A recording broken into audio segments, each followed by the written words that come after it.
কত ধরনের ইনস্ট্রুমেন্ট ব্যবহার করলাম আমরা? কত ধরনের ইনস্ট্রুমেন্ট ব্যবহার করলাম? দু ধরনের। কি কি ছিল? একটা হচ্ছে কোয়ালিটেটিভ আর একটা হচ্ছে কোয়ান্টিটেটিভ। ঠিক আছে, কোয়ান্টিটির মধ্যে আমরা অলরেডি কি কি ডিসকাস করেছিলাম? একটা করেছিলাম সিআরআর, একটা করেছিলাম SLR, repo rate, bank rate আর এমএসএফ। ঠিক আছে, এগুলো সবই ছিল আমাদের কোয়ান্টিটেটিভ। আর কোয়ালিটেটিভের মধ্যে আমরা কি করলাম? একটা হচ্ছে ক্রেডিট রেশনিং, মার্জিনাল প্রয়োজন, মোরাল প্রয়োজন আর রেগুলেশন অফ দ্য ক্রেডিট। এগুলো সবই ছিল কোয়ালিটি। কোয়ালিটিটা আরেকটা নাম কি বলেছিলাম আমরা? Selective credit control. এগুলোকে আমরা সিলেক্টিভ ক্রেডিট কন্ট্রোল বলে থাকি। ঠিক আছে, এর মাধ্যমে কি করছি আমরা? মানি সাপ্লাইকে বৃদ্ধি করার চেষ্টা করছি, একবার মানি সাপ্লাইকে কমাবার চেষ্টা করছি। যখন বৃদ্ধি করার চেষ্টা করবো তখন কি বলতে থাকে? মানি সাপ্লাই বাড়বে তাহলে তখন চিপ মানি পলিসি, আর যখন কমবে তখন তাহলে কি বলবো আমরা? ডিয়ার মানি পলিসি। ঠিক আছে, এবার আমরা যে জিনিসটা করবো সেটা হচ্ছে টাইপ অফ মানি। ঠিক আছে, এটি দাও টাইপ অফ মানি। ঠিক আছে, which is a purely Indian concept. Type of money. ঠিক আছে, এটি দাও টাইপ অফ মানি। ঠিক আছে, ফার্স্ট যেটা আমরা করবো টাইপ অফ মানির মধ্যে সেটা হচ্ছে M1।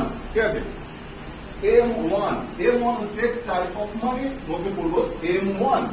M1 এর মধ্যে কি কি পড়বো?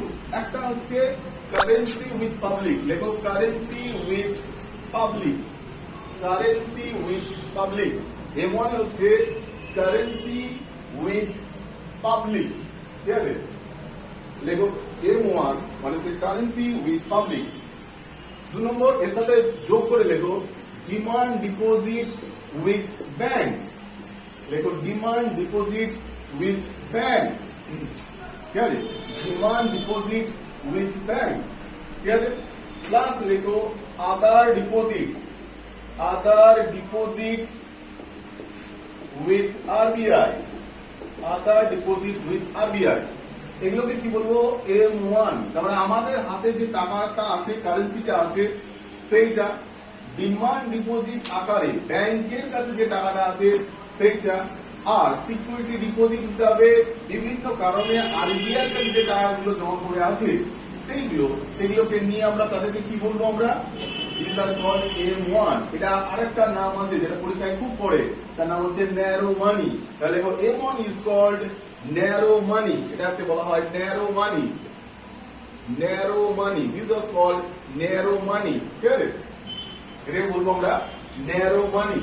তাহলে ন্যারো মানির মধ্যে কি হচ্ছে? Currency with the public, demand with the bank and other deposit with the RBI.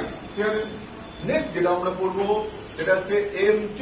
দেখো M2 equal to M1 plus post office saving. Post office saving.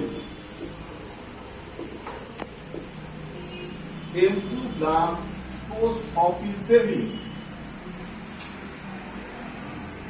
Post অফিসে টাকা জমা রাখা হয়, ঠিক আছে, কিন্তু পোস্ট অফিস কোন একটা ব্যাংক নয়, মনে রাখবে। পোস্ট অফিসে আমরা যে টাকা জমা রাখি সেটা কিন্তু ব্যাংকিং নয়, এটা হচ্ছে নন ব্যাংক একটা। পোস্ট অফিস অ্যাকচুয়ালি একটা হচ্ছে NBFC। ঠিক আছে, non banking financial company post office. Post অফিসে যত রকম টাকা জমা রাখছি অ্যাকচুয়ালি কার কাছে টাকা জমা গুলো রাখি? এটা হচ্ছে গভর্নমেন্ট অফ ইন্ডিয়ার কাছে আছে। ব্যাংকের টাকাগুলো হচ্ছে সেই ব্যাংকের কাছে টাকা জমা রাখা। SBI এর টাকাটা জমা রাখা মানে হচ্ছে SBI এর কাছে টাকাটা জমা রাখা। কিন্তু পোস্ট অফিসে টাকা জমাটা মানে হচ্ছে অ্যাকচুয়ালি এটা গভর্নমেন্ট অফ ইন্ডিয়া এর পেছনে আছে। তাহলে গভর্নমেন্ট অফ ইন্ডিয়া এখানে কিসের মতন কাজ করছে?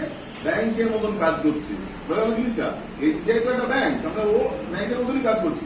পোস্ট অফিসের ক্ষেত্রে গভর্নমেন্ট ব্যাংকের মতন কাজ করে। আমরা অ্যাকচুয়ালি গভর্নমেন্টের টাকা জমা রাখি, গভর্নমেন্ট তার জন্য আমাদের কি দেয়? সুদ দিয়ে থাকে। এটাকে কি বলবো আমরা?